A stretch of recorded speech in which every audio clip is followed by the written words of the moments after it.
Hello, and welcome to Get Sleepy, where we listen, we relax, and we get sleepy. I'm your host, Thomas.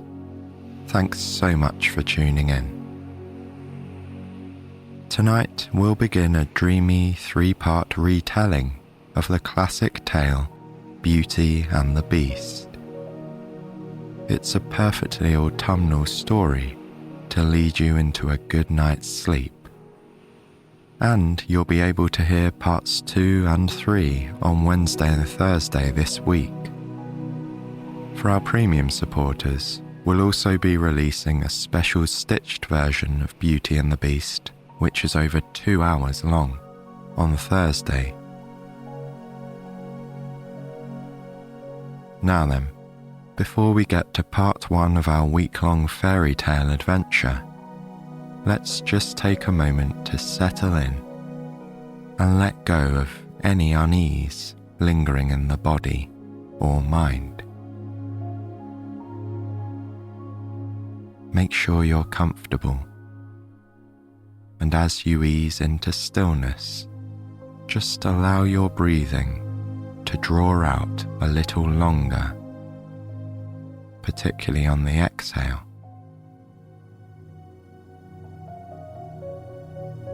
Focus your attention as much as you can on your breathing.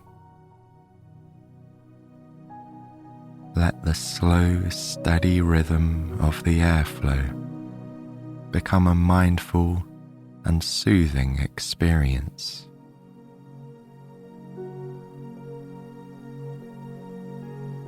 When I speak to you here, prior to each story, I try to say the things that I know I would want to hear if I were falling asleep to this show.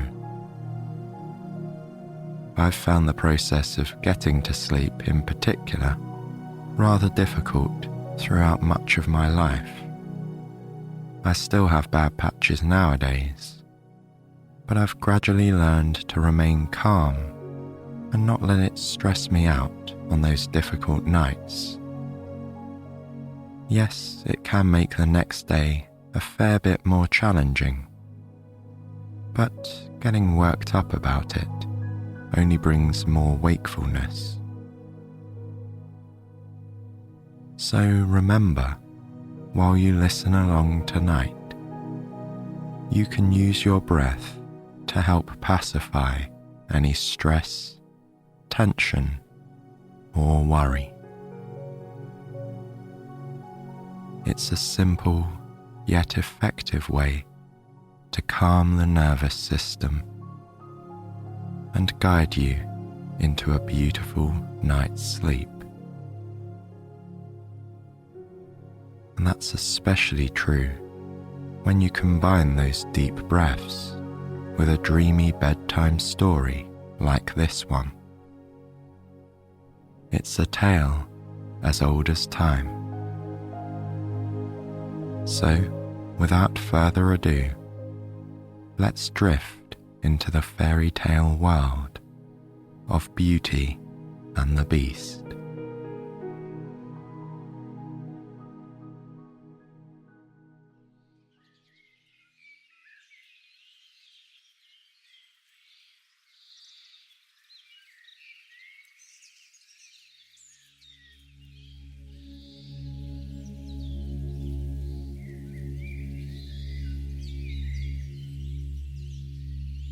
There was once a merchant named Laurent who staked his entire fortune on a fleet of ships, but lost them all at sea. Being a widower, he didn't have to take this news home to a wife. However, he had 6 children who had grown used to a life of relative privilege. When the debts were called in and rumour spread that the family was penniless, most of them took the news hard. As days turned into weeks and the ships didn't appear in the port, the merchant had to begin selling their fine furniture, their carriage, and even his daughter's jewelry and expensive dresses. They had to give up their richly appointed house and move to a cottage on the outskirts of town. Laurent was frequently away, visiting business acquaintances and trying to find partners who might invest and help him rebuild his business. While he travelled, his children, who were 3 boys and 3 girls, were left to keep the house on their own. Although they were practically adults, the 3 boys and the 2 oldest girls were largely useless when it came to practical skills. They had become quite accustomed to a life of study and idle luxury. The youngest daughter, whose name was Camille, was the most willing to take on the necessary household chores now that they were without servants. Perhaps it was her more impressionable age, or perhaps it was that she had a sweeter, more steadfast temperament. Whatever the combination of factors, Camille did the best she could to learn the basics of running a household. Indeed, she was the only member of the family who was truly liked by the people in the village. Laurent's brood did not have many friends. To make their situation worse, the 5 oldest children also made no effort to adjust to their new lives. They did nothing to prove themselves capable or to endear themselves to the neighbours who might have helped them. Camille, however, sought advice from the villagers about unfamiliar skills such as baking, sewing, gardening, and keeping chickens. Their wariness turned to a genuine affection when they grew to appreciate her willingness to learn and to work hard. In this way, over time, she became the glue that held Laurent's household together. While the 5 older siblings struggled to accept their fate, unable to change, Camille ensured that they had a tidy home and that there was food on the table. One day, when the family had been living this way for nearly 2 years, Laurent received word that one of his lost ships had appeared in the port, its cargo largely intact. The family rejoiced at this miraculous news, the older 5 siblings declaring that their lives among the villagers were finally at an end. Camille took pleasure in their happiness, but the news did not seem as important to her as it did to the others. She had come to love their small cottage, with its tidy garden and comforting aroma of baking bread. Although it would be a relief to see the rest of her family content, she was unsure as to whether she wanted to return to their former lives of idleness.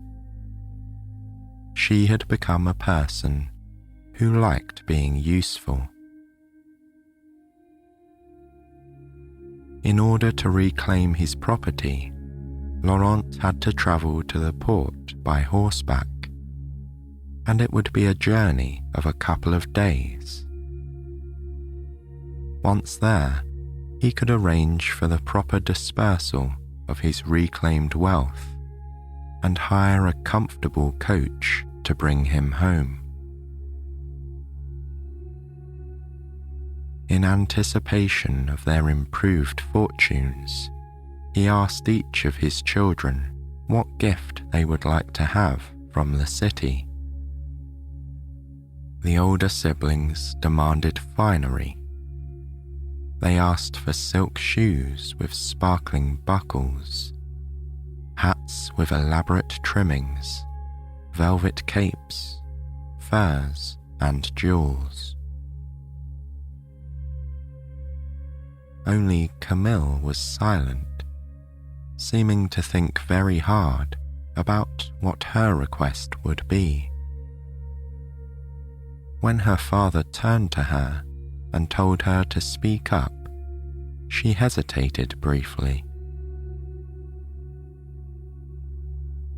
"In truth, father, I have always dreamed of seeing a rose," she said. "They do not grow in this part of the country, and they are so exotic and expensive. If you could bring me a single rose in any color, that would be lovely." He chuckled at the strange whims of his youngest, but he readily agreed. Privately, he thought he would also bring her a necklace or some sort of bauble to go with the flower.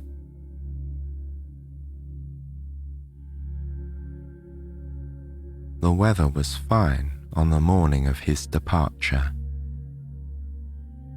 Camille took care to pack his saddlebag with provisions for his journey, and she wished him farewell with a somewhat tearful smile.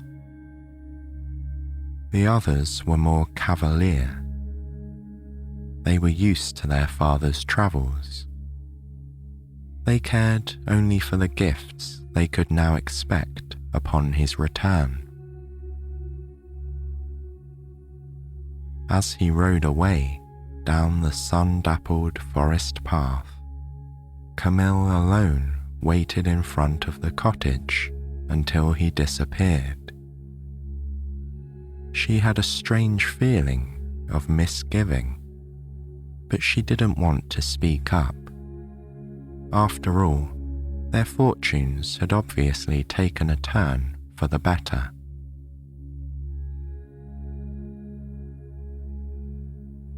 While Laurent's children waited at the cottage, he steadily made his way to the port city, filled with anticipation of reclaiming his wealth and status.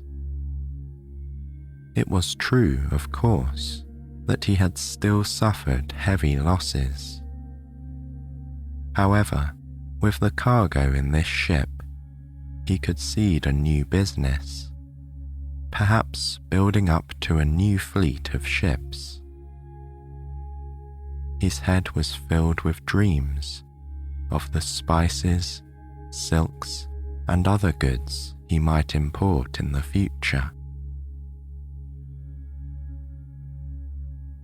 It was devastating to him, therefore, to arrive and find his dreams dashed.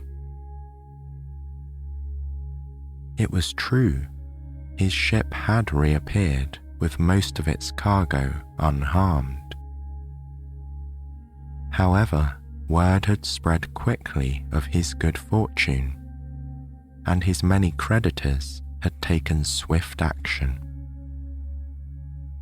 By the time Laurent had come to claim his property, it had already been distributed to pay his many debts. In vain, he contacted one merchant after another, asking for an extension on his considerable bills. But it was no use. At the end of the day, he was a man without debts, but he was empty-handed. There was no money left for him to invest, and there was certainly no money to spend on the gifts he had promised to his family. He was so disheartened, he didn't even want to stay in the city overnight. Without properly provisioning himself, considering the weather, or sending any correspondence ahead of him, Laurent mounted his tired horse again and rode out of town, heading back down the provincial road that had brought him to the port that morning.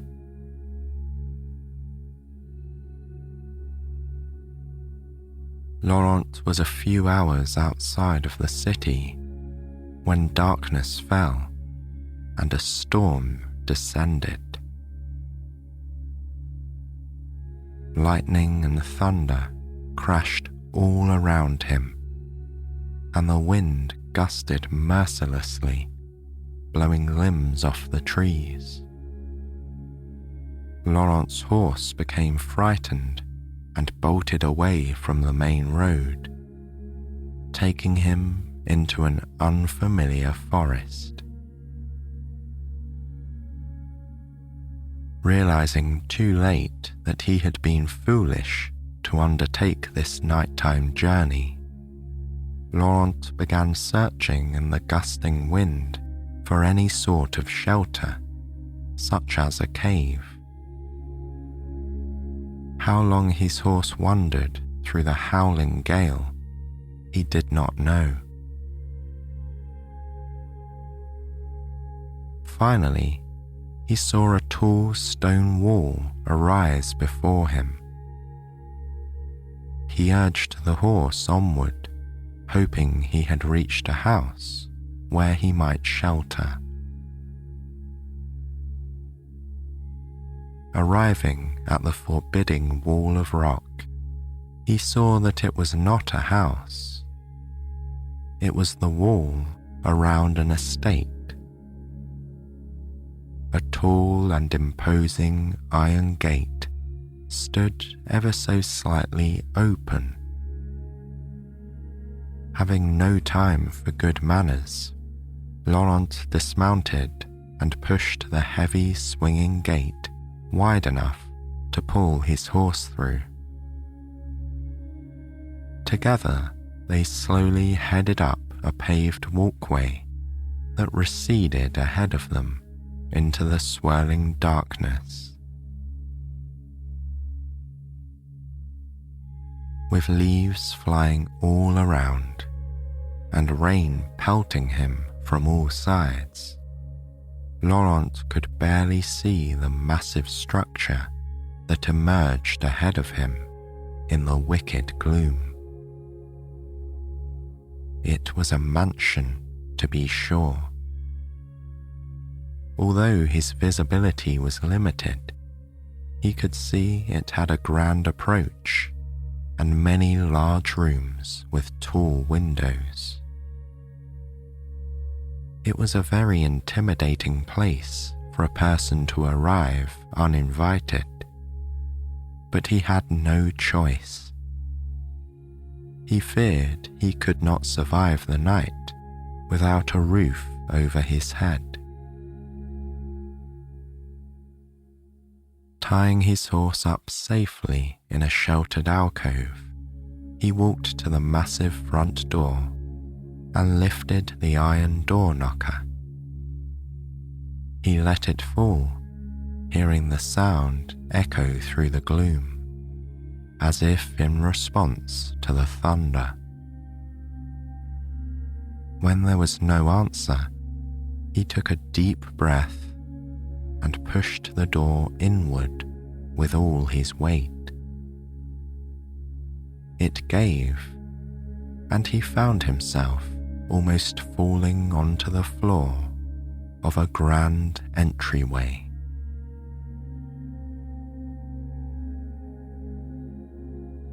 Laurent lay on the cold flagstones for a moment, regaining his breath in the eerie stillness.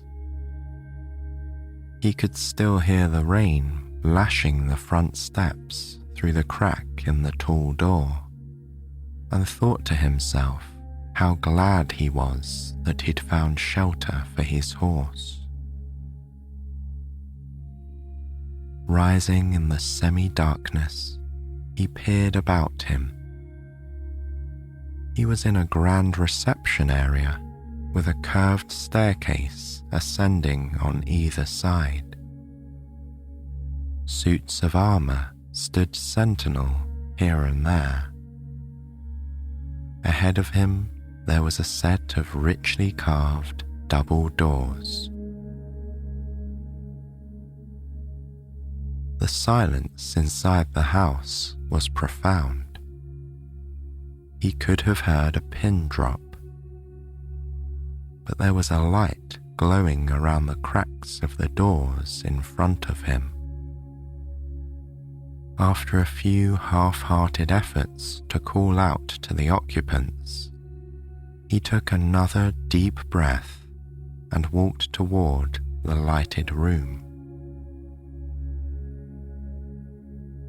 Pushing the doors slowly open, he leaned inside and scanned the room. A fire was roaring in the cavernous hearth. In front of it, a table was set for one, with a few simple dishes, a carafe, and a large drinking glass spread across it. His gaze took in the other aspects of the comfortable room. He saw upholstered chairs and tables carelessly stacked with books. Still, there was no sign of the owner. Laurent awkwardly sat down on one of the armchairs and waited for a few moments. Soon, he could not take his eyes from the simple dinner laid upon the table. The loaf of bread and the aroma of the roasted meat tormented him, and his stomach growled loudly. As minutes passed and nobody appeared, he soon gave in to his hunger and seated himself at the table. First, taking just a slice of bread, and then slowly eating the entire meal, he passed an hour in contented silence. Perhaps, he thought, the owner was away from home and sheltering from the storm elsewhere. Taking a deep drink of the delicious liquid in the glass, he hungrily polished off the rest of the dinner. Yes, he told himself, the owner was away, and he would be able to explain himself in the morning. Upon finishing all the food, Laurent leaned happily back in his chair and drank the rest of the contents of the carafe. The fire danced before his eyes, crackling and popping with a comforting warmth. Draining the last drop from his large cup, he pulled the letter about his recovered cargo ship from his pocket. Just a short time ago, he had been so full of hope. Now, those dreams were gone again. He dropped the letter on the table and pushed it away. Without even realizing it, Laurent fell into a deep sleep.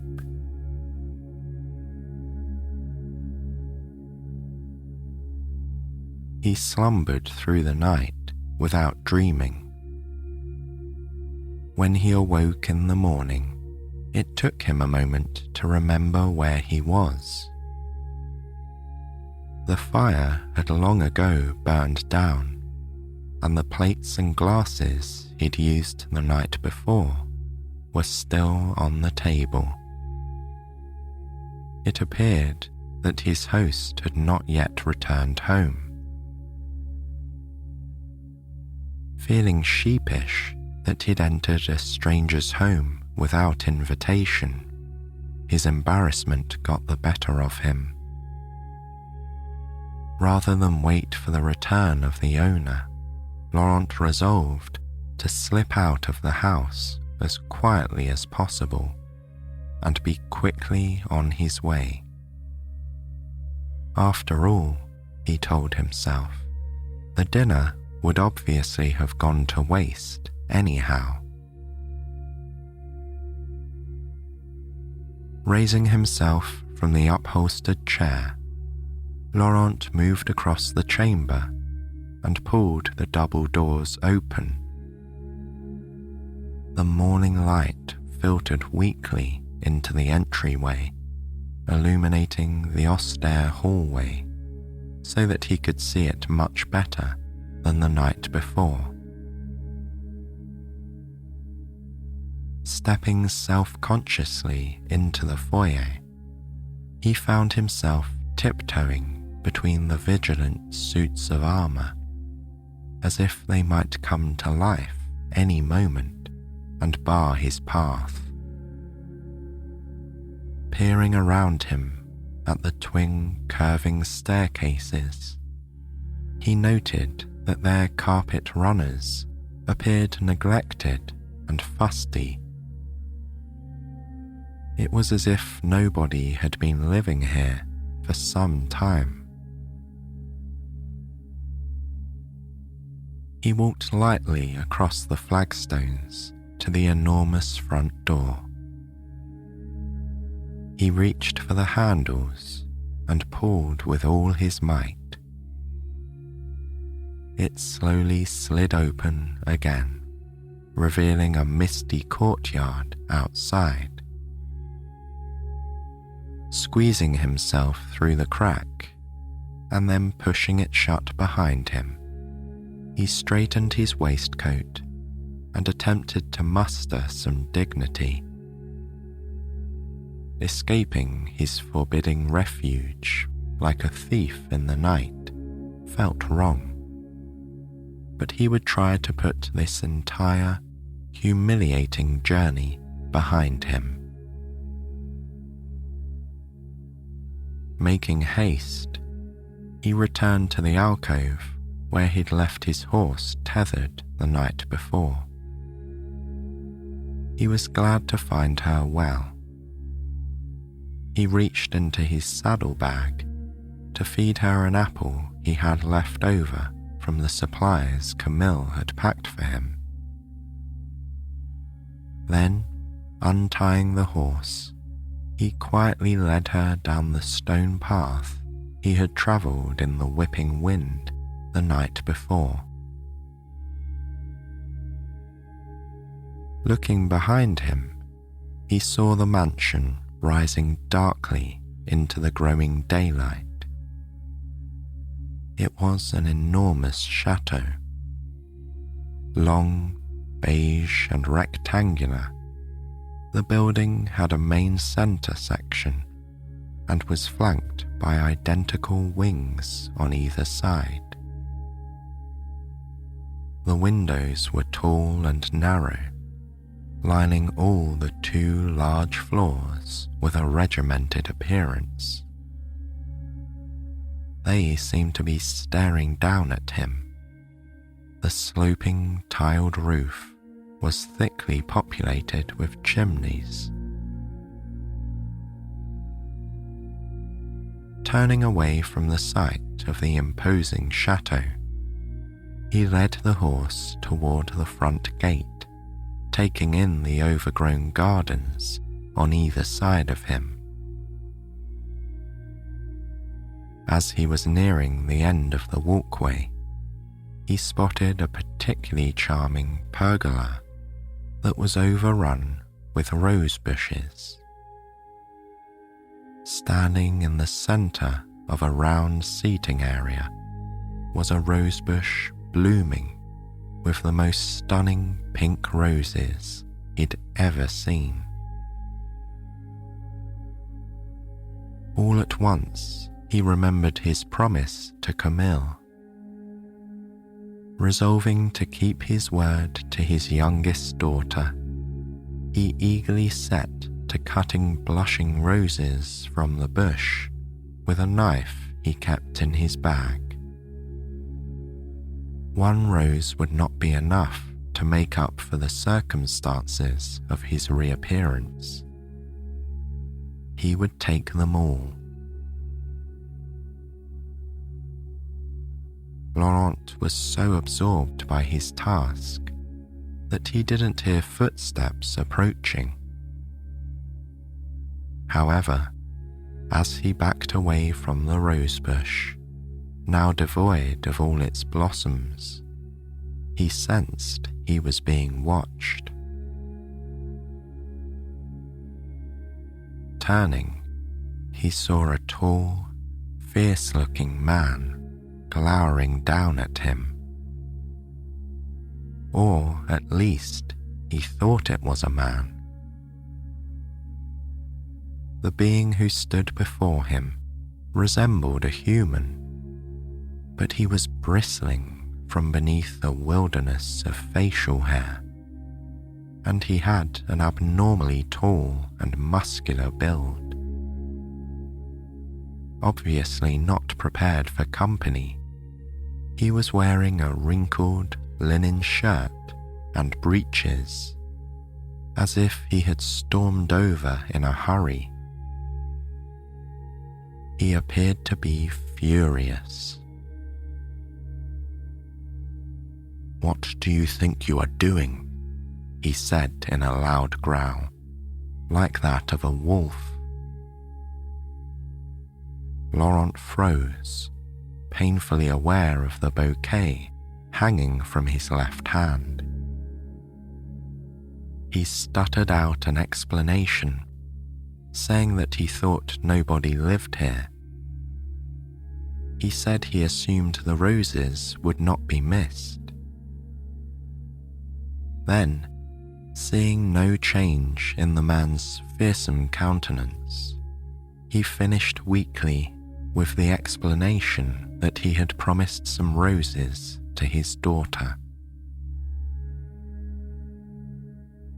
The beastly man in the linen shirt waited in stony silence, as if considering his next words carefully. Then he drew himself up to his full height and said, "You took advantage of my hospitality without asking. You ate my dinner. You slept in my chair. All of this I was willing to overlook without confronting you. However, you have now taken every bloom from my most prized rosebush. It has great personal meaning to me. There is not another like it, and each of those flowers is priceless in my estimation.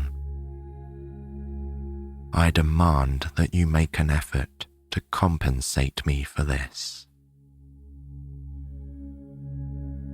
Hearing these words, Laurent felt his heart sink. He shook his head in defeat and told the man that he could not pay anything at all. He had nothing to offer. His stony-faced host regarded him coolly. "In that case, you must work off your debt," he responded.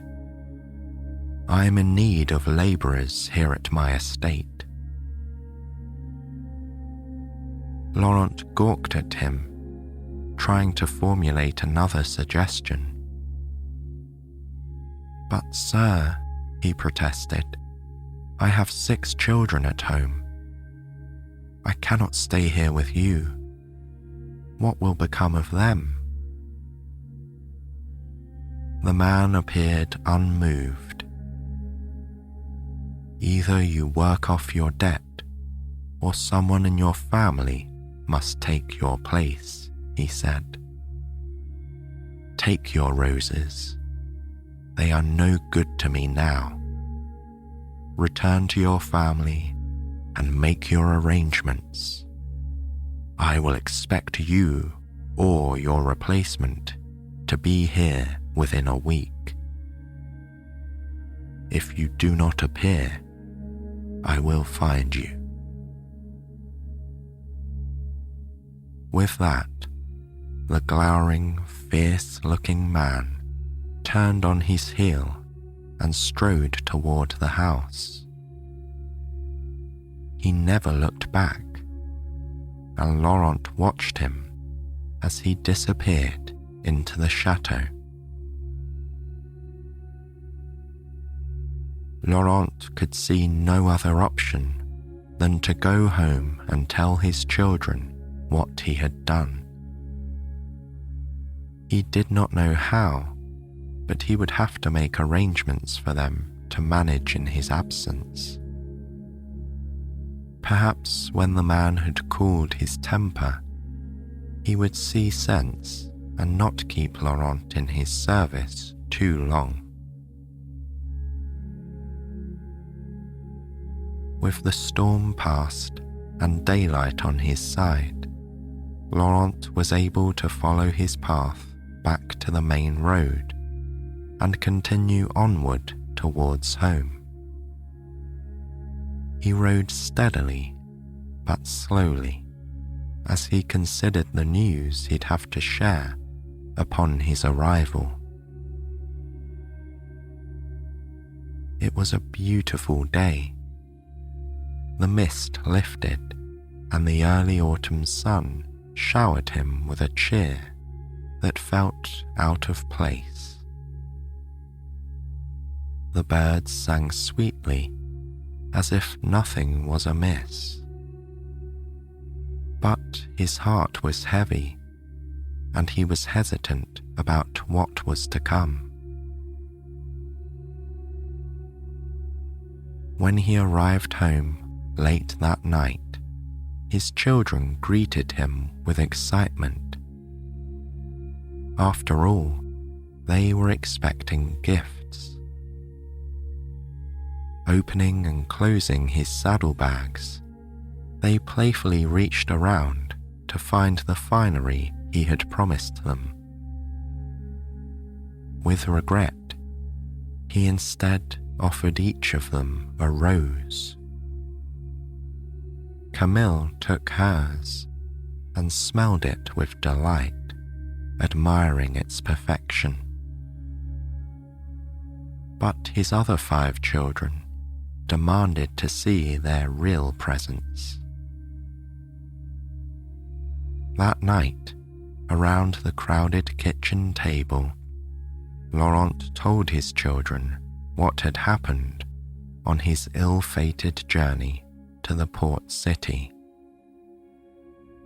He related the loss of his remaining fortune, as well as the circumstances leading up to his current obligation to the owner of the mysterious chateau. When he concluded that he would have to return and work off his debt, the 5 oldest siblings were not pleased. They pouted, asking how they were supposed to manage in his absence. Camille alone was silent. She sat at the table with an unreadable expression, lost in thought. Finally, she called for silence. Her siblings looked at her with surprise, as Camille was usually not one to insert her opinion. Camille announced that she would return to the chateau to take her father's place. Laurent's eyes filled with tears. He protested that he could not and would not allow such a thing. However, Camille's sound reasoning was difficult to counter. Father was needed at home to support the family. She, however, could be spared. Furthermore, she did have some household skills and would be able to do whatever cleaning or cooking was allotted to her. No, she concluded, there was not another reasonable solution. It was she who would work off the family debt. It only took a day or two for Camille to prepare her modest belongings for the journey. As the rose her father brought her began to wilt, she pressed it in a book to dry. She wanted to have a reminder of why she was leaving home to work for this beastly stranger on a distant and isolated estate. Camille was nervous about leaving behind everything she had known, but she was determined to make her father proud.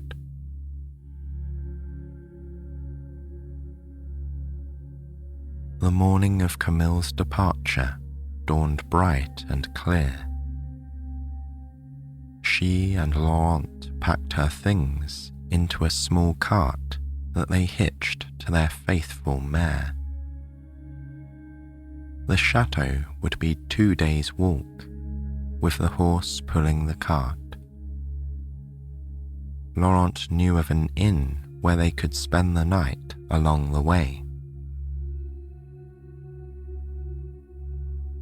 Her older siblings gathered in front of the cottage to see them off. Among them, there was a mixture of relief and unspoken admiration. They were glad that they would not be left to fend for themselves for very long.